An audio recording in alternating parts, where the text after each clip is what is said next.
ओम सदाशिवसमारंभां सदाशिवसमारंभां शंकराचार्यमध्यमाम् शंकराचार्यमध्यमाम् अस्मदाचार्यपर्यन्ताम् वंदे गुरुपरंपराम्। वन्दे गुरुपरम्पराम्। ओम भद्रं कर्णेभिः शृणुयाम देवाः। ॐ भद्रं कर्णेभिः शृणुयाम देवाः। भद्रं पश्येमाक्षभिर्यजत्राः। भद्रं पश्येमाक्षभिर्यजत्राः। स्थिरैरङ्गैस्तुष्टुवागुंसस्तनूभिः। स्थिरैरङ्गैः स्तुष्ट्वा पुंसस्तनूभिः। व्यशेम देवहितं यदायुः। यशेम देवहितं यदायुः। स्वस्ति न इन्द्रो वृद्धश्रवाः। स्वस्ति न इन्द्रो वृद्धश्रवाः।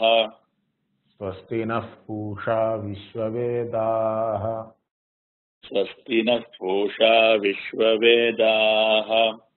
स्वस्ति नस्तार्क्ष्यो अरिष्टनेमिः। स्वस्ति नस्तार्क्ष्यो अरिष्टनेमिः। स्वस्ति नो बृहस्पतिर्दधातु। स्वस्ति नो बृहस्पतिर्दधातु।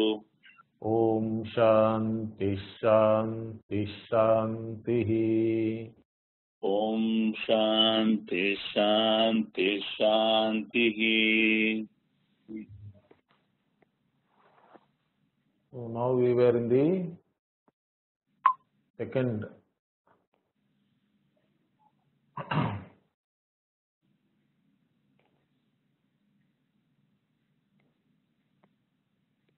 इष्टापूर्तं मन्यमानाः वरिष्ठम्।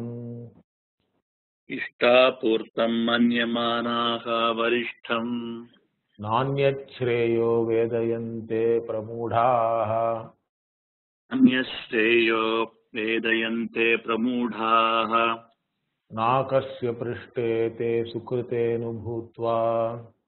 नाकस्य पृष्ठे ते सुकृतेऽनुभूत्वा। इमं लोकं हीनतरं वा विशन्ति। इमं लोकं हीनतरं वा विशन्ति। So we were discussing this particular verse last week. So in this whole chapter, if you see, the apara vidya is being discussed. Okay, just to give you an overview.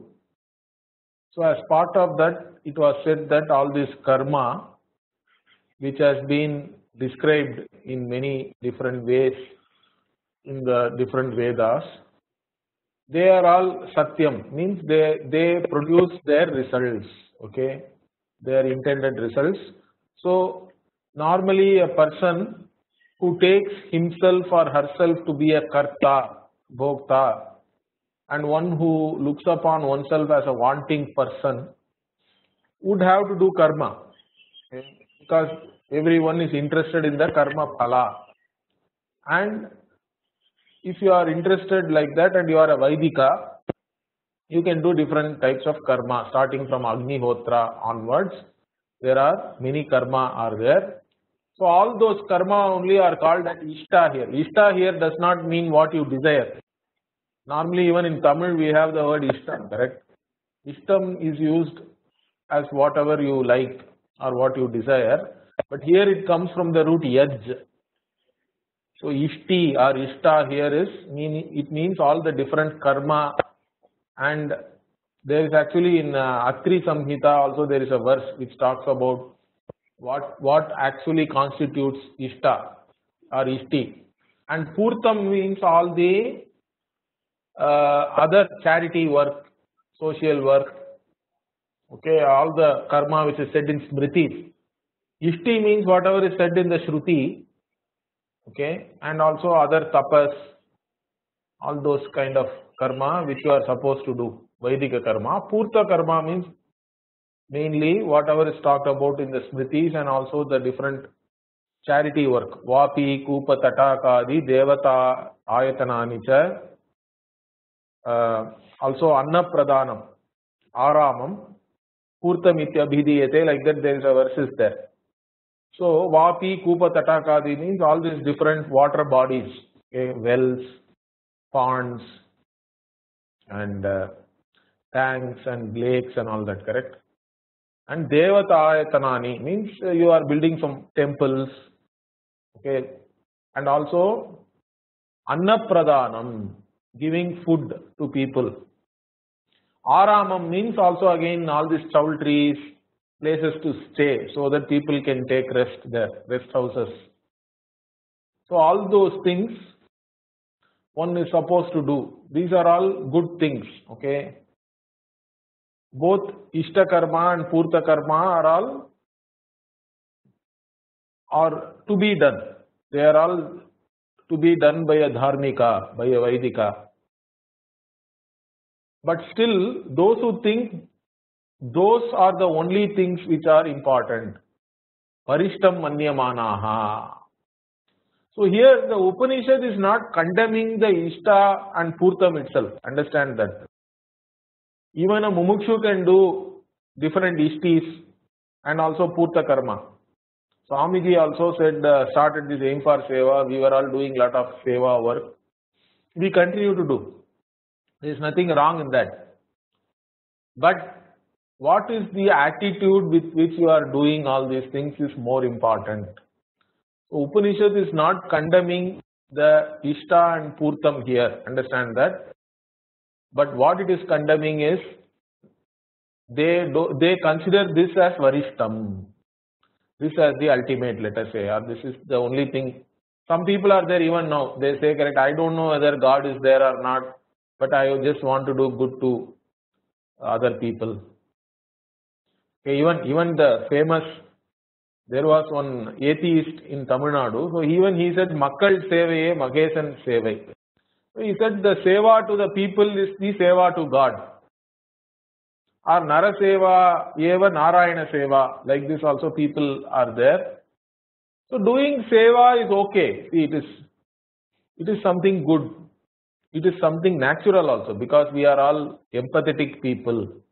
If we can help somebody in some way, we will help them. Okay. But that alone is not enough. Understand that. So you can't say doing Seva itself is moksha. Or that is the main means for gaining moksha. You cannot say that. But that's what many people think, not just now, but even in those days. So that's why Upanishad says, Nanyat Shreyaha Vedayante Pramudaha. So all these people who say that the Ishta Purtam is the means for moksha, they are all Pramudaha. They are all well deluded. They are all deluded people. Understand here again, deluded, or even before Upanishad said that Andhe Naiva Niyamana Yatandaha and all. So the blindness or the delusion is only with respect to the karma phala. Otherwise, those people may be intelligent, good people. We are not condemning, the Upanishad is not condemning the people per se, but their attitude, their thinking that this is the ultimate, that is the problem. Okay. So that has to be pointed out. That's what the Upanishad is pointing out here. So those who think Ishta Purtam is the ultimate means, for them there is no other way for moksha. Okay, Nanyat Shreyaha Vedayante. They do not know about Atma Vidya. What is the nature of Atma? What is the nature of their own fundamental problem also they don't cognize that.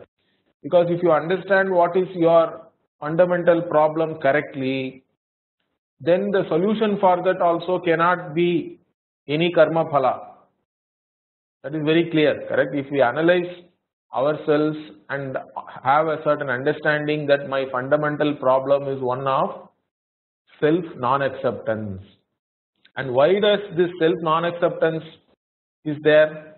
Because I look upon myself as a limited wanting person.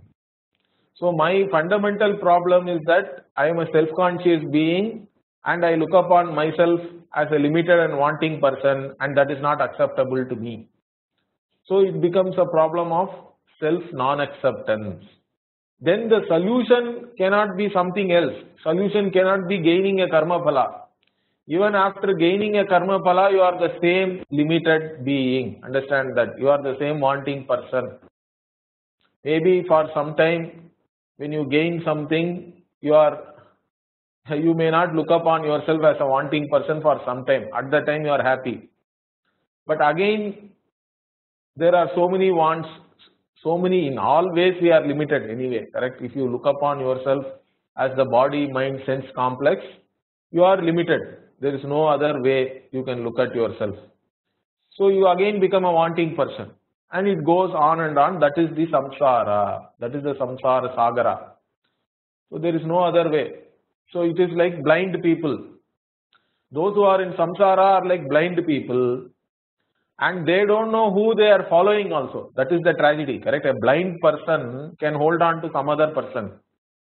But that blind person does not know whether the guy to whom he is holding on, that person also is blind or not. You don't know, correct? So, then if both of them are blind means they will fall into some ditch. Or already they are in the ditch. The ditch is the samsara.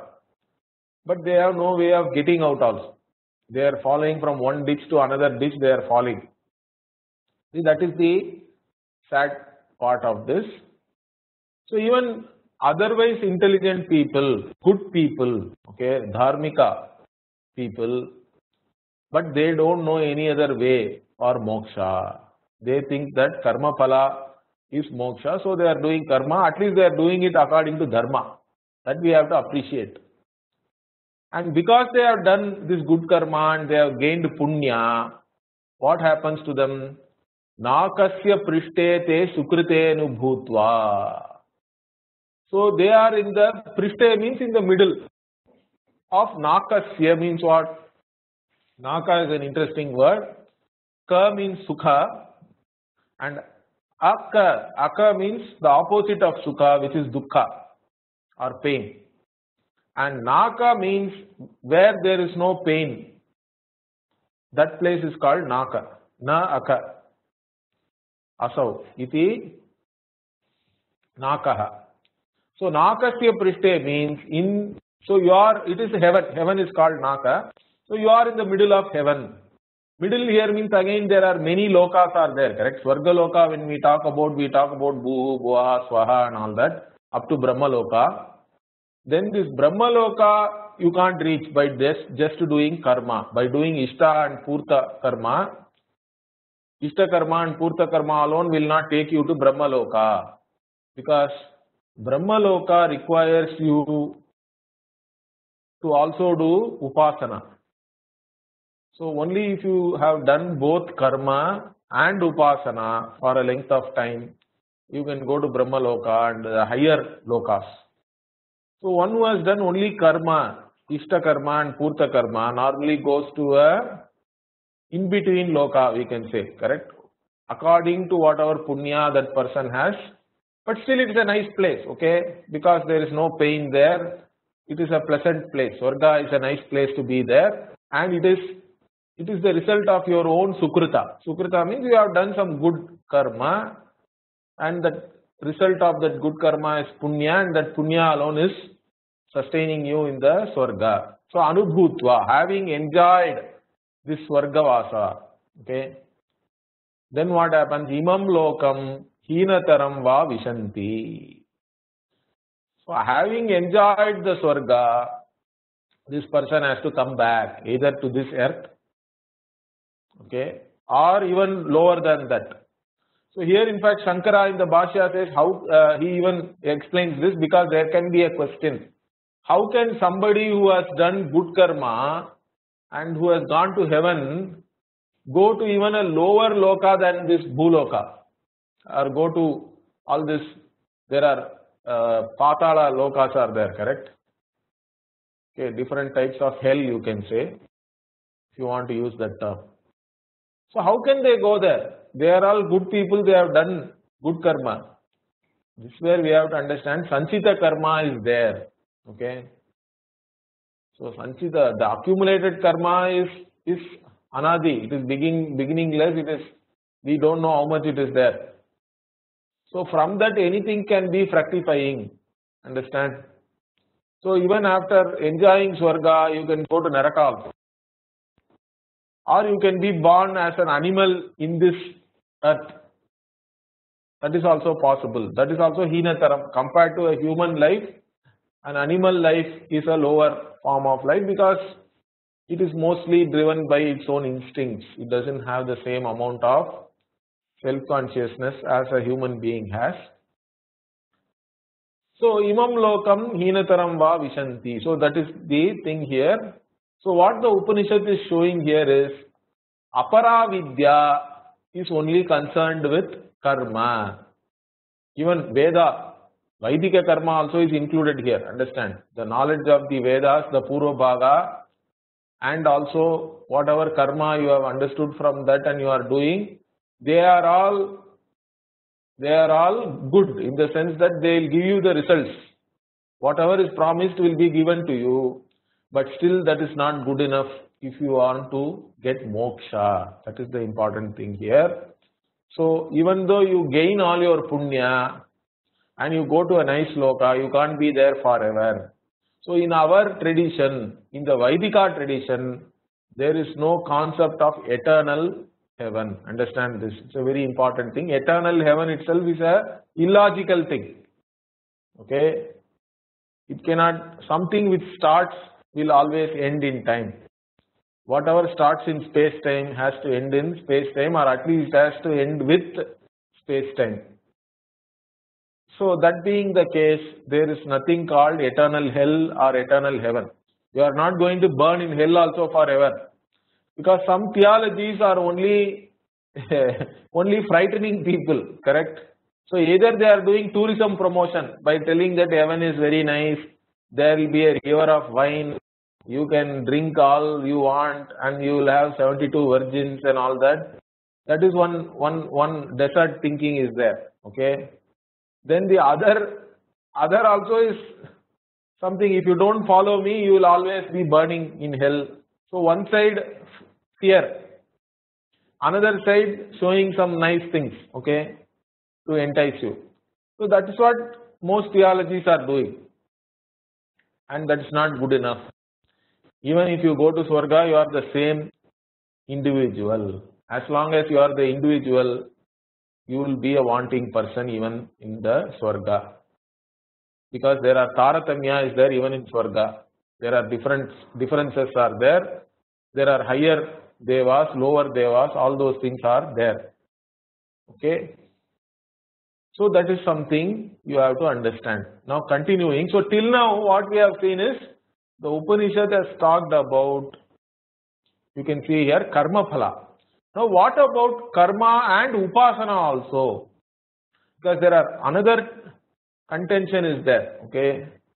Other people are there, they say that, yeah, I agree, karma phala alone is not moksha. Fine. But what about upasana? So jnana karma samuchaya, they call it. In fact, Shankara spends a lot of time in different Upanishads in actually refuting this jnana karma samuchaya. Because there are some well-meaning people who say that you have to do karma and jnanam for them is all this upasana, different vidya, dahara vidya, like that there are different types of upasana vidyas are talked about in the Upanishads itself. And even if Upanishad is talking about Brahman, they take it as upasana. So you have to do upasana on Brahman. It's not Brahma Jnanam like what we are actually talking about. So you have to do upasana, or you have to visualize that you are Brahman. You understand that? It is more of a meditation, upasana, visualization. So you have to do karma, you have to do upasana, and the combination of these two things will give you moksha. That kind of understanding also is there. So that also is being refuted by the Upanishad itself in the next verse. Let us see that. Ishta purtam manyamana varishtam. Sorry. Tapashraddhe ye hyupavasantyaranye. Shraddheye Okay. उपवसन्ति Upavasanti aranye. Ki upavasanti aranye. Shanta vidvamso bhaikshacharyam charanta. Anta vidvamso vaikyacharya tarantah. Suryadvarena te virajah prayanti. Suryadvarena te viraja prayanti. Yatramrita purusho hyavyayatma. Tramritassa purusho hyavyayatma. So this verse is an interesting verse. Okay. Te vidvamsaha. Bhaikshcharyam charantaha also is there. So vidvamsaha here means not jnanis, but those who know the different vidyas using which they do the upasana. Okay, so those who do upasana, and they are all good people again. See, shantaha. Since they are doing lot of meditation and upasana, they have a calm mind. Okay, they are, because the other thing is also here, upavasanti aranye. So they are living in the forests. Okay, that means what? See, we have a ashrama dharma is there, correct? According in our tradition, we have an ashrama dharma. So there are 4 ashramas are there. First ashrama is the brahmacharya ashrama. So in the brahmacharya ashrama, the main thing is you are a student. So you have to learn the Veda, you have to learn other things as student. So whatever, whether it is Paravidya, Aparavidya, all the Vidya, all the knowledge you have to gain as a brahmachari. But mainly Aparavidya. Okay. Then, so once you have done your Adhyayanam, okay. So traditionally there is something called Avabhrita Snanam. So if you go to study Vedas, you study the Vedas for 8 years or 12 years, and then the Guru will arrange for what is known as an Avabhrita Snana. So once you have done the Avabhrita Snana, it is like you have become a graduate, correct? Like in modern days, you study in school for 12 years, you go to college, you study another 3 years, at least you become a graduate. So something like that. So you have a convocation. So this Avabhrita Snanam is like a convocation. Then you are called a Snataha. So if you are a Snataha, you are neither a brahmachari nor a grihastha. You are in an in-between stage. You are not supposed to be a snataha for a long time. Because traditionally after you finish your studies, you are supposed to get married and become a grihastha. But before that, you have to give the Guru Dakshina also. Okay, if you take the Taittiriya Upanishad, it even tells you, Acharyaya priyam dhanam ahritya prajatantum ma vyavachetsi. Like that, there is a Taittiriya Upanishad says in the Shikshavalli, see, priyam dhanam, not anything like you don't show your frugality with your Guru. So you have to give to the Guru that which will please your Guru. It need not be lot of money and all that, but whatever you can. So you have to give it as a Guru Dakshina. You can take the Guru Dakshina from your own parents or from the king. In those days, Brahmanas even will go to the king and ask, I have studied with my Guru, so and so is my Guru, you help me to pay the Guru Dakshina. So like that the tradition was there. So Acharyaya priyam dhanam ahritya. So having given the Acharya whatever pleases him or her, then with their permission only you get married. See, that is why even today that same tradition is there. If you take our marriage invitation, correct? Everybody puts Kanchi Shankaracharya Anugrahatudanum or Sringeri Shankaracharya Anugrahatudan, like that, with the Anugraha of Kanchi Shankaracharya or Sringeri Shankaracharya or some other Guru, whoever is the Guru in your community. So, only with the permission of the Guru, you are supposed to enter the Grihastha Ashrama also. So, this tradition is there. Okay. So, although nobody really see, actually it is supposed to be the permission of your own Guru. But the Shankaracharyas and other Gurus, the traditional Gurus are like, they are like Gurus at large, correct? They, you can claim that they are your Guru anyway. Okay? And some people follow them also, correct? Shankaracharyas also go and talk in different places. People listen to them. And at least they try to follow a dharmika life based on that. So that is there. So you enter the Grihastha Ashrama. So in the Grihastha Ashrama, of course, you are supposed to do all the karma, starting from Agnihotra onwards, which has been discussed here already, correct? Agnihotra to Ashwamedha. There are so many things are there. Of course, you can do different, not just Agnihotra alone. Along with that, you have Darsha Purnamasa, Chaturmasya, okay, Vaishvedeva, Atityam also is very important for us. So like this, different things you are supposed to do along with the Agnihotra. So all this karma will give you punya. And during the Grihastha Ashrama, you are also playing other roles, correct? You are a husband, you will be a father. All these roles are also there. So, but still you are doing karma. Then, once you have done all your karma and you want to retire, correct?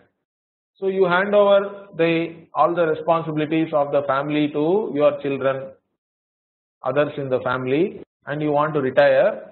Then you go to other ashrama, next ashrama, which is the Vanaprastha ashrama.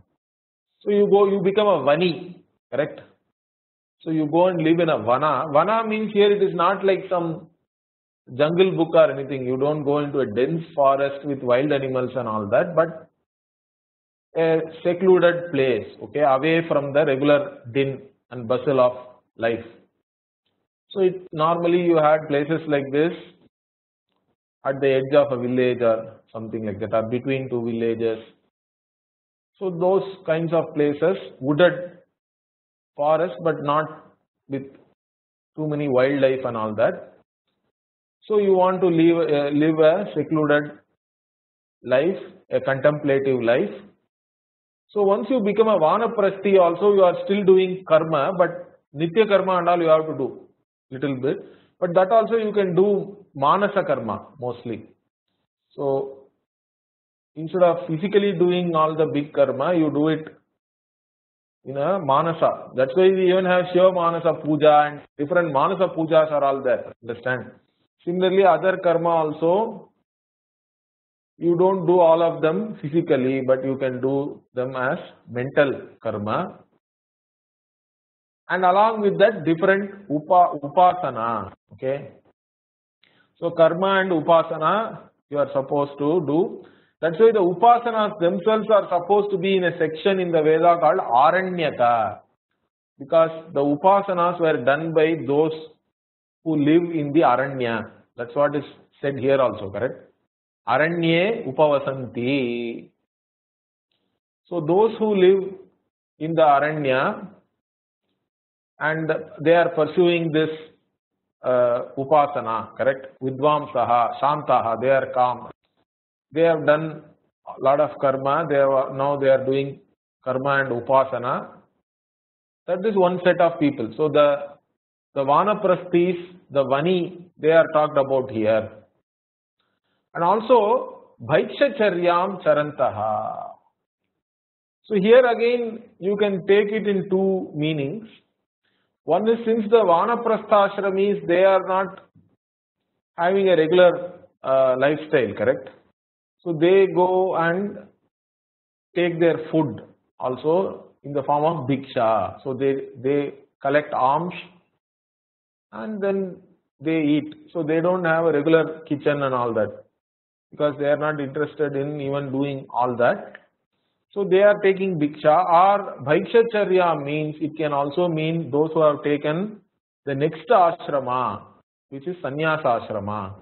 So those who don't want to do karma anymore and they want to gain knowledge, so they take vividisha sannyasa. Vividisha sannyasa means taking sannyasa with the desire to gain knowledge. So vividisha sannyasa is there. So bhikshacharya charantaha means those who are sannyasis with a desire to know. They are sannyasi students, you can say. So that also you can take. But they didn't gain knowledge. Before they gain knowledge, they died, let us say. Okay. Or you can even consider another thing also, because there are, even in our country, there are different sampradayas are there, correct? So there are Tridandi Swamis and all that. So these Swamis, although they are sannyasis, their idea of knowledge is different. They say upasana alone is knowledge. There cannot be any Advaita Siddhi and all that. Isvara is Isvara, Jiva is Jiva. Even though I have taken sannyasa, I have to do only upasana of this Isvara, who is Ananta Kalyana Guna Sampannaha. So even Brahman is Saguna Brahma. So Saguna Brahma Upasana alone is the ultimate thing to gain moksha. So I will be doing Saguna Brahma Upasana. Even as a sannyasi, although I am not doing any Agni Karma, I am not doing any fire rituals, but I am doing all the time Saguna Brahma Upasana, meditation. But these are all good people. See, they are religious people, they are doing that. So, and all these, so either they are Vanaprasthashramis who have done a lot of karma and upasana, or they are Vividisha sannyasis, or they are sannyasis like this Tridandi sannyasi and all that, who go for a Jnana Karma Samuchaya, who think that Jnana Karma Samuchaya is the ultimate. Whichever people, so these people, Surya Dwarena, te Virajaha Prayanti. Virajaha means here, Rajas means dust. There is a meaning dust. Dust or papa. Okay. And Virajaha means those who do not have any Vigata Papaha. Okay. Those who do not have any papa, they are all nice people, good people. They have not accumulated any papa, they have only punya. So all these people who have gained a lot of punya, Surya Dwarena te prayanti. So they go through the Surya Dwara. So this is the Archiradi Marga. So through the path of Surya, they go. Where do they go? Where do they attain? Yatra Amritaha Sapurushaha Ki Avyayatma. So they go to the place where this immortal Brahmaji is there. Okay, Avyayatma here is Brahmaji. Okay. So the Hiranyagarbha, Brahmaji, to his loka, these people who have done lot of karma and upasana and gained so much punya, they go to this Brahma loka. That's what is talked about here. Okay. But even this Brahma loka is only another loka, understand that. So even though you can go to Brahma loka, after your punya is over, you will come back. Okay. Unless Brahmaji teaches you the same Vedanta in the Brahma loka. Understand that. So you make so much effort, gain lots and lots of punya, because going to Brahma loka is not an easy thing. Okay, you can become the richest man on this earth, even that is easier. But Going to Brahmaloka means you have to do lots and lots of karma and upasana. And it is the highest. In fact, Shankara in his Bhashya says, within samsara, that is the highest you can reach. Going to Brahmaloka is the highest within the samsara. Okay. There is nothing greater than that. And in the Brahmaloka, you will have a very, very pure mind. Okay. So, your antakarana will be sattva pradhana. And you have a very high chance of learning the same Vedanta from Brahmaji you have to learn. Brahmaji also will teach you same thing, Tattvamasi. So sometimes they call it Krama Mukti and all that. Okay, so you go to Brahmaloka and there again you learn this and then become a Mukta. So that also is talked about. But here anyway, so if you don't learn even in Brahmaloka and your punya is exhausted, means you have to come back. Because Bhagavan also says, Abrahma Bhonal Lokan Punaravartinorjuna. So starting from Brahmaloka onwards, all these lokas are all, you have to go back to them. Means you will come out of them. Because generally, there is a saying, Sanyogaha Vyogantaha. Sanyogaha Vyogantaha, like that there is a saying. So all association will end in dissociation. So even Brahmaloka, you are associating only, correct? You are going there. You are gaining it. So if you are gaining it, if you are going there, if you are associating with Brahmaloka, that will also get dissociated in time. So that has to be very clear. So going to Brahmaloka is a very, very difficult thing. It is a praiseworthy thing and all that, but even that is not recommended. For a mumukshu, going to Brahmaloka is not the aim. Going anywhere is not the aim. Because moksha cannot be obtained by going somewhere. Moksha cannot be created newly. Okay. So that has to be very clear. So moksha cannot be the result of any action. It cannot be a result of any meditation also. So meditation also is not a means of knowledge. Understand that. The another new modern Vedanta confusion is, you meditate, at least in the Upanishad, meditation means it is taken as a mental karma and the result is given for that, correct? You will go to higher lokas, not normal Swarga loka, but even lokas higher than that, and finally the ultimate in that is you can go to Brahma loka. But the new confusion, the new age Vedanta confusion is what? You sit and meditate. Truth is a pathless land. Why are you going to a guru? Don't go to any guru.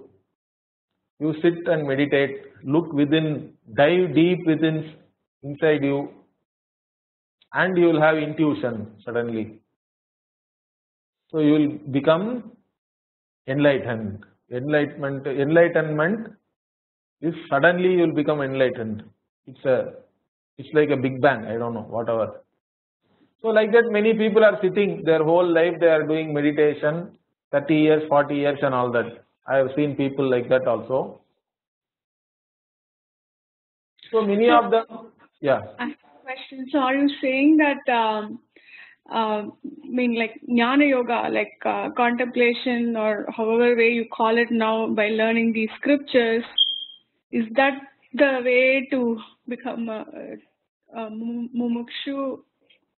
Yeah, a mumukshu and a jnani. See, Yajnavalkya says in Brihadaranyaka Upanishad, correct?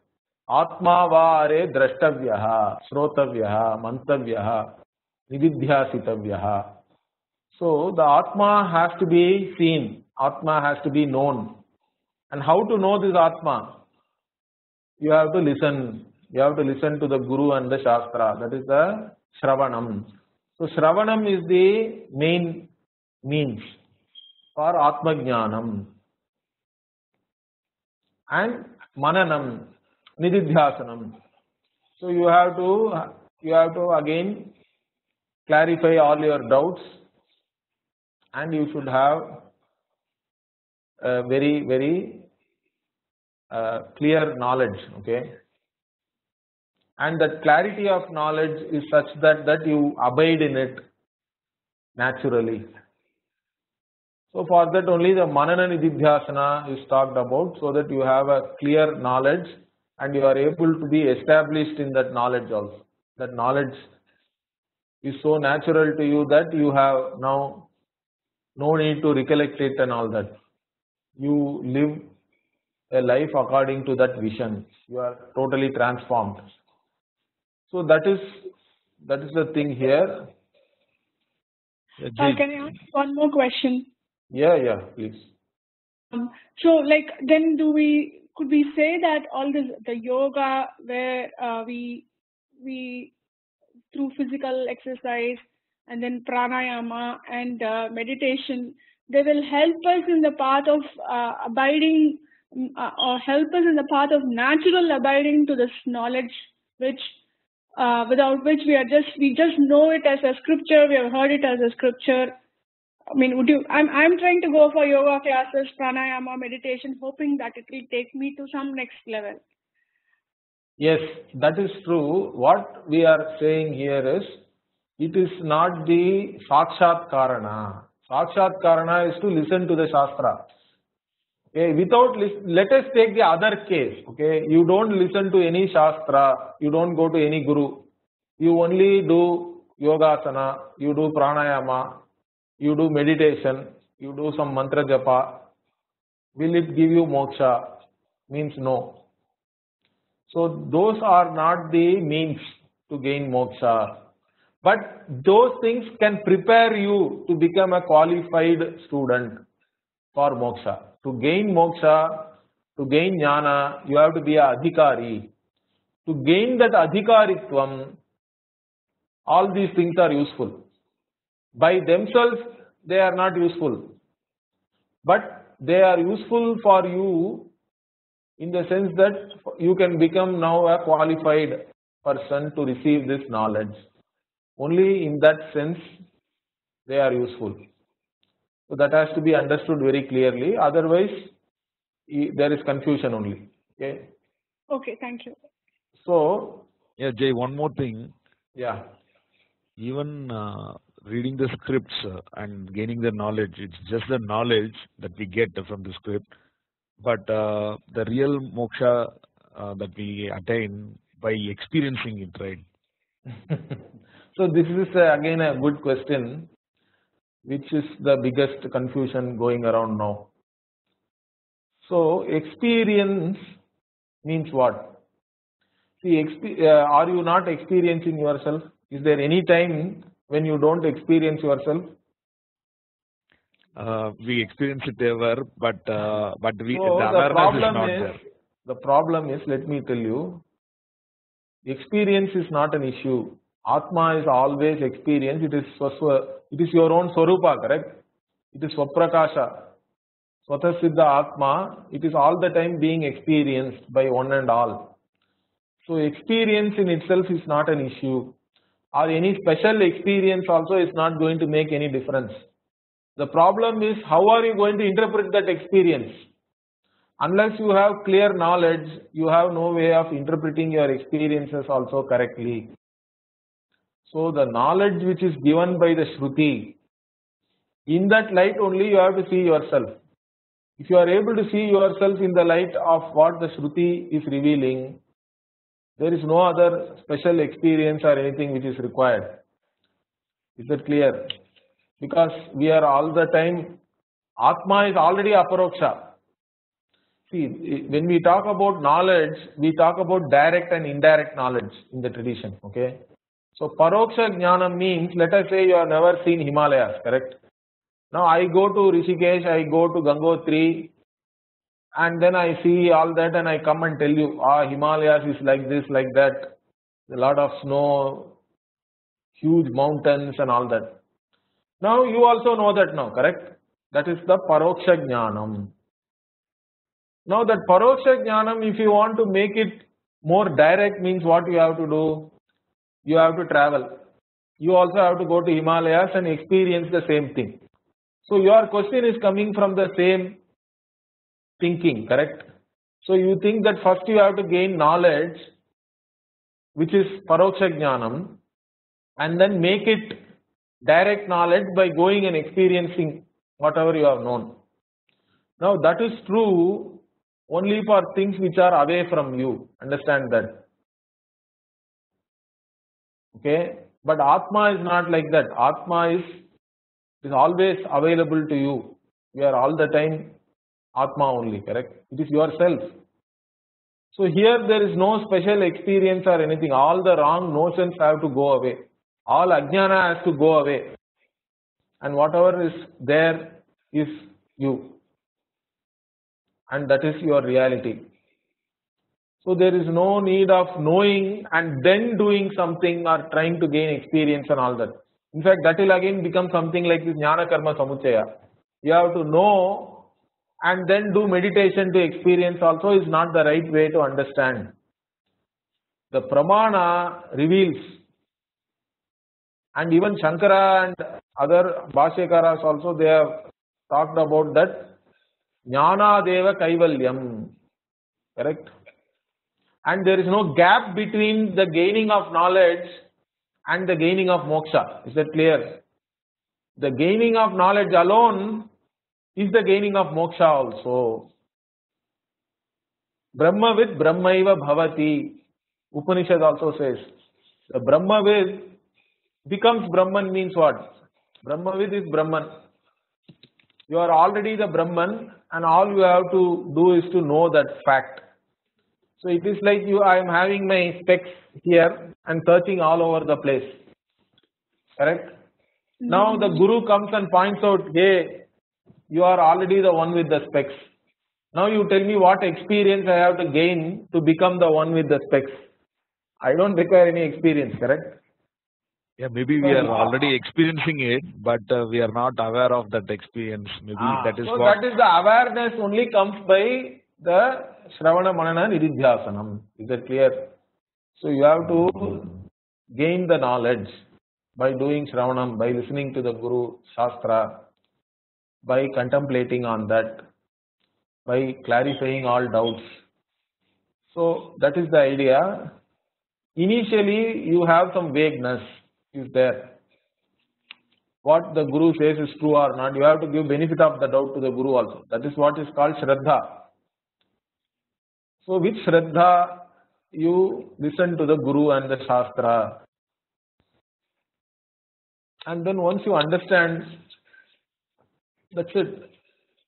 So, knowledge alone is enough. There is nothing else you have to do or gain any special. After gaining knowledge, there is no question of having any special experience and all that. All experiences you can have prior to that. Okay, maybe gaining some experience will make you more qualified to have this knowledge. We have to look at it the other way around. Is that clear? Even let us say you do a lot of yoga, you are doing sitting and doing meditation, you have attained Nirvikalpa Samadhi. So you are doing yoga to remove all thoughts from your mind, Chitta Vritti Nirodha. All that also will make you qualified to gain this knowledge. Is that clear? Yes. So that is how we have to understand. So that is the important thing here. So that means what? Jnanam alone is enough. You don't require any karma. So our karma and upasana are not sakshat karanam for moksha. That is the thing you have to understand very clearly. Because moksha is not any karma phala. Is that clear? So it's not the result of any action or any meditation or any visualization, any upasana. Moksha is only by jnanam. And that jnanam takes place once you expose yourself to the teaching, you listen to the Guru and the Shastra, And the jnana, another important thing about jnana we have to understand is what? Jnana is vastu tantra. It depends on the object you are knowing. It is not purusha tantra. It is not dependent on the free will of the person who is knowing.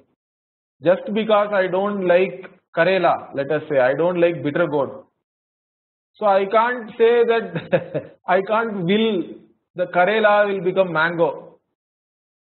Okay? If it is Karela, you have to know it only as Karela, correct? You have no other choice. Knowledge is not dependent on your free will. But let us say you want to go to Bombay. There you have Purusha Tantra is there. I can go by train, I can go by flight, I can even go in a bullock cart and take 1 month also. Not a big deal. So, karma is Purusha Tantra. Jnana is Vastu Tantra. So that also is an important thing. It is true to the object which you are knowing, and there is no involvement of your will. It's a pramana vyapara. So you listen, you operate the pramana, and the pramana vyapara takes place, and knowledge happens. Okay, there is no role for your free will there. If you are qualified enough, knowledge will take place. And that is the important thing here to understand. And that knowledge alone is moksha, because here it is siddhasya sadhyam, correct? You are accomplishing the accomplished. When you are accomplishing the accomplished, knowledge alone is good enough. And the problem is one of ignorance, means the solution is one of knowledge. You don't have to do anything. Is that clear? Maybe then the yoga asanas or pranayam or meditation or even puja, it's all they are all preparatory steps. Preparatory, okay? And for health of physical and mental health, and preparatory steps towards attaining the jnana. Yes, yes. So that is how Shankara actually talks about all those things. Okay. So they all those things you can do with a yoga buddhi. As karma yoga you can do. So yoga buddhi means what? You are doing all that for your own antakarana shuddhi and antakarana naischalyam, which will make you qualified for gaining this jnanam. You are not doing all those things for the karma phala itself. Understand that. So for a yogi, the karma phala is not important. Yogi may still be doing karma, upasana, but the upasana phala or the karma phala is not the main thing. The antakarana shuddhi and antakarana naischalyam, the calmness of the mind and the purity of the mind, the ability to be free from desires and have a calm mind, that is the important thing. And to gain that, you do karma, you do upasana with the right attitude. Karma and upasana themselves are not the ultimate. They cannot give you the ultimate, which is moksha, shreyas. So they are not the means for shreyas. They are all only apara vidya, in fact. The karma and upasana also are part of apara vidya only. Okay. In fact, this whole adhikaranam is about apara vidya. So when this whole chapter is talking about apara vidya and its results, we can't even say that by doing karma and upasana you can get moksha. Because some people even talk about like that. Some acharyas, when they are commenting in this place, they are saying this tapashraddha and all, it is talking about yatra amritaha is coming here, correct? So that means this itself is moksha sadhanam. No, this is not moksha sadhanam, because the next verse itself will make it clear. So let us see that. It's one of the most important verses, I would say. So let us quickly see and then we will continue this discussion. Pariksha lokan karmachitan. Pariksha lokan karmachitan. Brahmanaha nirvedamayat. Brahmanaha nirvedamayat. Nasti akritaha kritena. Nasti akritaha kritena. Tad vijnanartham. Sa gurumeva abhigachet. Samit panihi. Srotriyam brahmanishtham.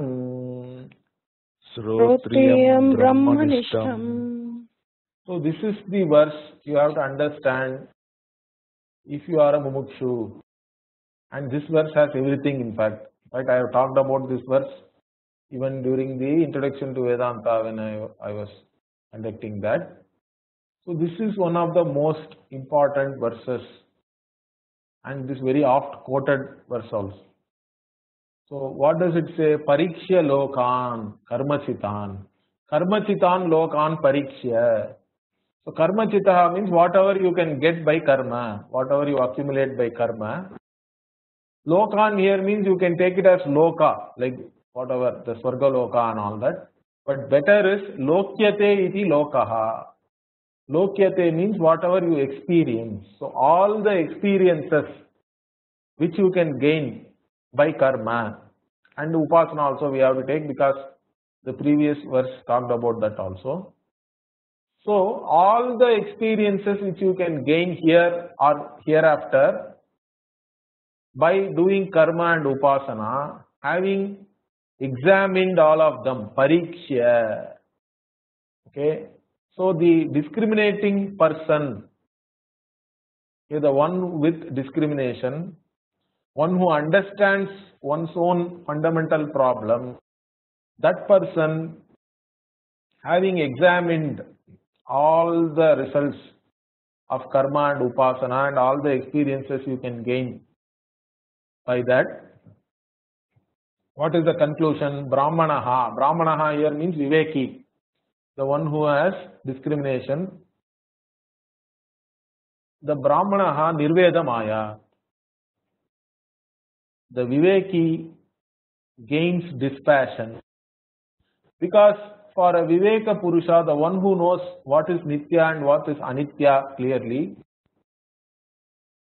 this karma phala is limited. And any karma or upasana phala I may gain, I still remain the same limited being. So, it's not interesting to me. I don't have to hate it or anything, but I have dispassion towards all the karma phala. So, nirvedam ayat. And what is the reason for that? Very, very beautifully given here. Nasti akritaha kritena. Akritaha here means moksha. Moksha is something which cannot be created, correct? Akritaha, it cannot be created newly. It has to be there already. If you are limitless, you are already the limitless, correct? You cannot become limitless. You cannot become infinite. So akritaha here is moksha, the limitless, and that is not there as a karma phala, kritena. So it cannot be gained by doing something. That which is not created, the uncreated, the uncaused, that cannot be gained by doing some karma. So what should you do? Beautifully said here, tad vijnanartham. So the only solution is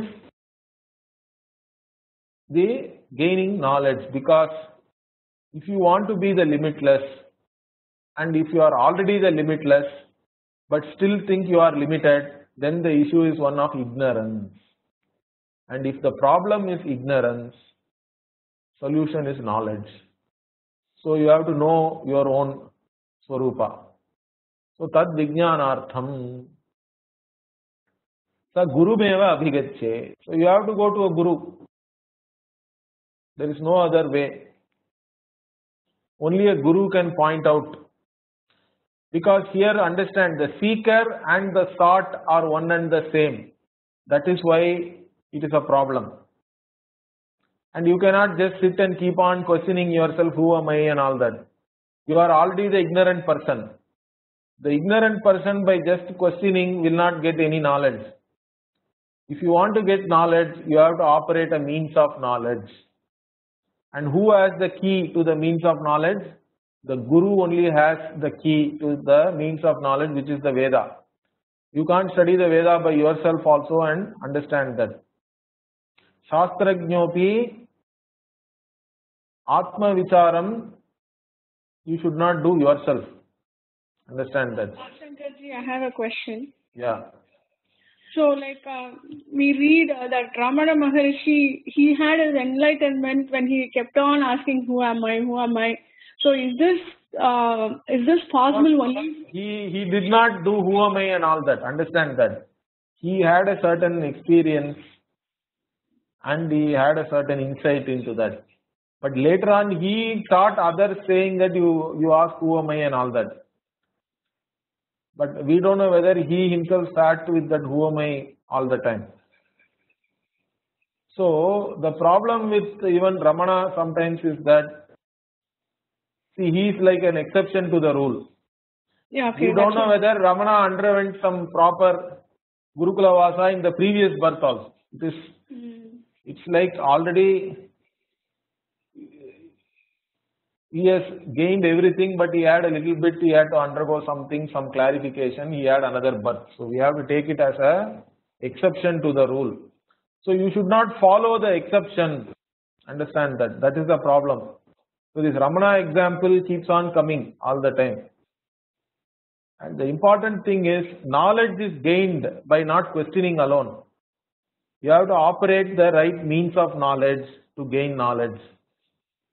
And that can be done only by the Guru.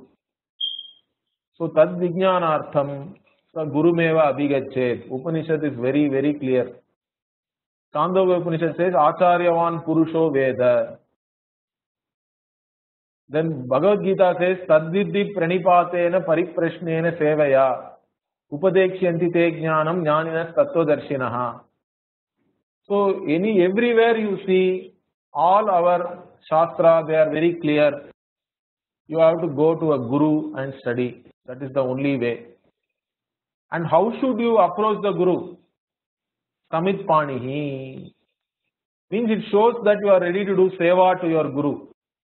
You go with the right attitude. You don't go with an attitude that you know everything. If you know everything, you don't have to go to a Guru. Understand that. So Samit Panihi means it is some twigs and all you take. To do homa and all, we require Samit, correct? So here the assumption is that Guru has a Gurukula and then Samit is required there. And you go there with Samit in hand, means you go there with an attitude to help the Guru in any which way possible. You are ready to do seva to the Guru. You go with the right attitude of learning. That is what is the Samit Panihi. And to what type of Guru you have to go? That Guru should be Shrotriyam Brahmanishtham. So the Guru himself should know Shastra correctly. Guru must have studied the Shastra, should know the Sampradaya, should have a Parampara. That is very, very important. Don't go to any Apne Aap people. Apne Aap people may be having some insight. They may be great people. But they don't have the sampradaya or the methodology to teach. They may end up even confusing you even more. Okay, so the Guru should be a Shrotriya and a Brahmanishta. The one who knows the Shastra and one who abides in the knowledge of the Shastra. Whatever the Shastra is revealing, one who is abiding in that vision, that person is a Brahmanishta. To such a person alone you have to go. So that is the important, this is a very, very important verse. We will continue this next week. Om Purnamadah Purnamidam. Om Purnamadah Purnamidam. Purnat Purnamudachyate. Purnat Purnamudachyate. पूर्णस्य पूर्णमादाय पूर्णस्य पूर्णस्य पूर्णमादाय पूर्णमादाय पूर्णमेवावशिष्यते पूर्णमेवावशिष्यते। ॐ शान्ति शान्ति शान्तिः। Om ॐ शान्ति शान्ति शान्ति शान्तिः। हरिः ॐ श्रीगुरुभ्यो नमः। हरिः ॐ श्रीगुरुभ्यो नमः। हरिः ॐ हरिः ॐ